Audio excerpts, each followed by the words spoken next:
ஏசாயா 61 அதிகாரம். கர்த்தராகிய தேவனுடைய ஆவியானவர் என்மேல் இருக்கிறார். சிறுமைப்பட்டவர்களுக்கு சுவிசேஷத்தை அறிவிக்க கர்த்தர் என்னை அபிஷேகம் பண்ணினார். இருதயம் நொறுங்குண்டவர்களுக்கு காயம் கட்டுதலையும், சிறைப்பட்டவர்களுக்கு விடுதலையையும், கட்டுண்டவர்களுக்கு கட்டவிழ்த்தலையும் கூறவும், கர்த்தருடைய அனுக்கிரக வருஷத்தையும், நம்முடைய தேவன் நீதியை சரிக்கட்டும் நாளையும் கூறவும், துயரப்பட்ட அனைவருக்கும் ஆறுதல் செய்யவும், சீயோனிலே துயரப்பட்டவர்களை சீர்படுத்தவும், அவர்களுக்கு சாம்பலுக்கு பதிலாக சிங்காரத்தையும், துயரத்துக்கு பதிலாக ஆனந்த தைலத்தையும், ஒடுங்கின ஆவிக்கு பதிலாக துதியின் உடையையும் கொடுக்கவும் அவர் என்னை அனுப்பினார். அவர்கள் கர்த்தர் தம்முடைய மகிமைக்கென்று நாட்டின நீதியின் விருட்சங்கள் எனப்படுவார்கள்.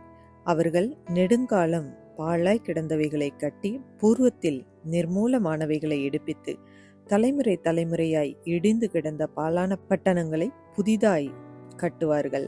மறு ஜாதியார் நின்று கொண்டு உங்கள் மந்தைகளை மேய்த்து, அந்நிய புத்திரர் உங்கள் பண்ணையாட்களும் உங்கள் திராட்சை தோட்டக்காரருமாயிருப்பார்கள். நீங்களோ கர்த்தரின் ஆசாரியர் என்று சொல்லப்படுவீர்கள். உங்களை நமது தேவனுடைய பணிவிடைக்காரர் என்பார்கள்.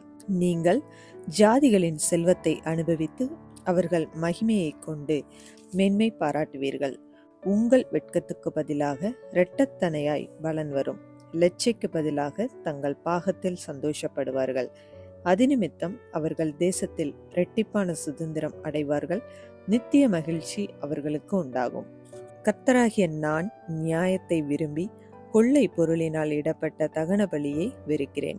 நான் அவர்கள் கிரியையை உண்மையாக்கி அவர்களுடைய நித்திய உடன்படிக்கை பண்ணுவேன்.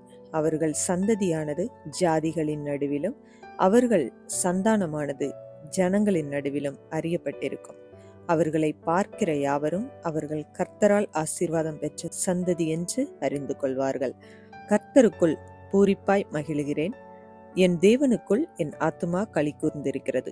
மணவாளன் ஆபரணங்களினால் தன்னை அலங்கரித்துக் கொள்கிறதற்கும், மணவாட்டி நகைகளினால் தன்னை சிங்காரித்துக் கொள்கிறதற்கும் ஒப்பாக அவர் இரட்சிப்பின் வஸ்திரங்களை எனக்கு உடுத்தி, நீதியின் சால்வையை எனக்கு தரித்தார். பூமி தன் பூண்டுகளை விளைவிப்பது போலவும், தோட்டம் தன்னில் விதைக்கப்பட்டவைகளை முளைவிப்பது போலவும், கர்த்தராகிய ஆண்டவர் எல்லா ஜாதிகளுக்கும் முன்பாக நீதியையும் துதியையும் முளைக்க பண்ணுவார். இந்த வீடியோக்கள் உங்களுக்கு பிடித்திருந்தா மறக்காம லைக் பண்ணுங்க, உங்க ஃப்ரெண்ட்ஸுக்கு ஷேர் பண்ணுங்க. இன்னும் நம்முடைய பைபிள் மோட்டிவேஷன் சேனலை சப்ஸ்கிரைப் பண்ணவில்லை என்றால் மறக்காம இப்பவே சப்ஸ்கிரைப் பண்ணுங்க. மீண்டும் நாளை சந்திப்போம். நன்றி.